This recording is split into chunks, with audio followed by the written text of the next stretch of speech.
राम राम बच्चों। आज हम सबके चहेते भगवान श्री कृष्ण के अवतार की कथा को सुनने जा रहे हैं। कृष्णम वंदे जगत गुरुम। भगवान श्री कृष्ण ने अर्जुन के निमित्त से पूरे विश्व को जो श्रीमद् भगवद गीता के रूप में ज्ञान दिया है, इसी वजह से भगवान श्री कृष्ण जगत के गुरु कहलाए जाते हैं। तो बच्चों, हम उन्हीं के अवतार की कथा को सुनते हैं। एक समय की बात है जब धरती माता असुरों के अत्याचार से बहुत पीड़ित हो गई थी। इसलिए उन्होंने गाय का रूप धारण किया और वैकुंठ में क्षीर सागर में सोए हुए भगवान विष्णु से प्रार्थना की कि वे उनका उद्धार करें। भगवान विष्णु ने तुरंत पृथ्वी माता को वचन दिया कि वे द्वापर में भगवान कृष्ण के रूप में अवतरित होंगे।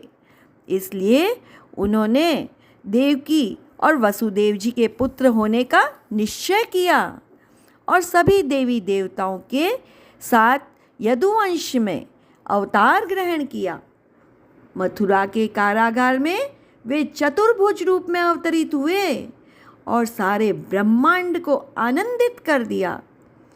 फिर गोकुल और वृंदावन में नंद बाबा और यशोदा मैया के लाड़ दुलार से पले बढ़े और वहाँ पे पूतना, तृणावत, शक्टासुर, प्रलंबासुर इत्यादि कई राक्षसों का उद्धार किया।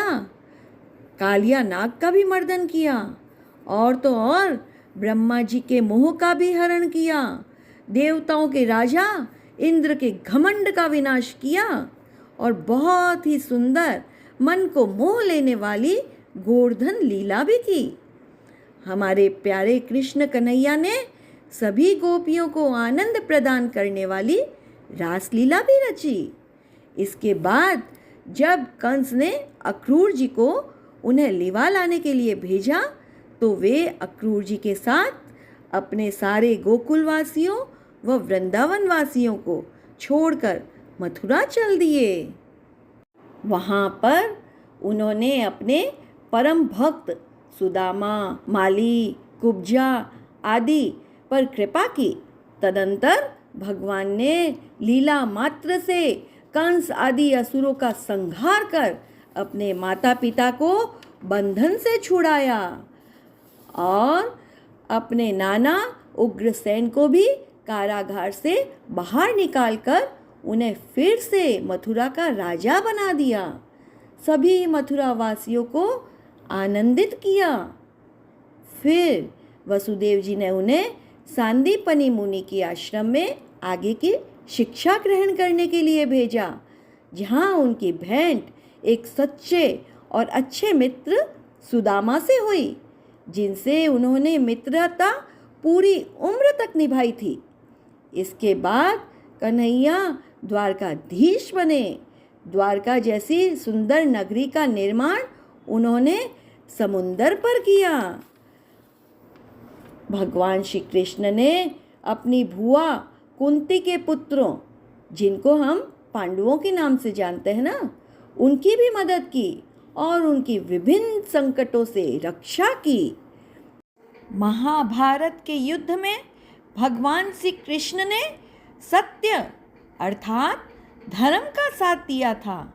इसीलिए महाभारत के युद्ध को धर्म युद्ध कहा जाता है। रणभूमि में अर्जुन के सारथी की भूमिका निभाई और अर्जुन को धर्म, कर्म और शाश्वत सत्य का उपदेश दिया। भगवान का वह अमर संदेश गीता के रूप में आज भी जन जन का कल्याण कर रहा है। लीला पुरुषोत्तम भगवान श्री कृष्ण को हम सभी बारंबार नमस्कार करते हैं। नारायण नारायण नारायण नारायण नारायण।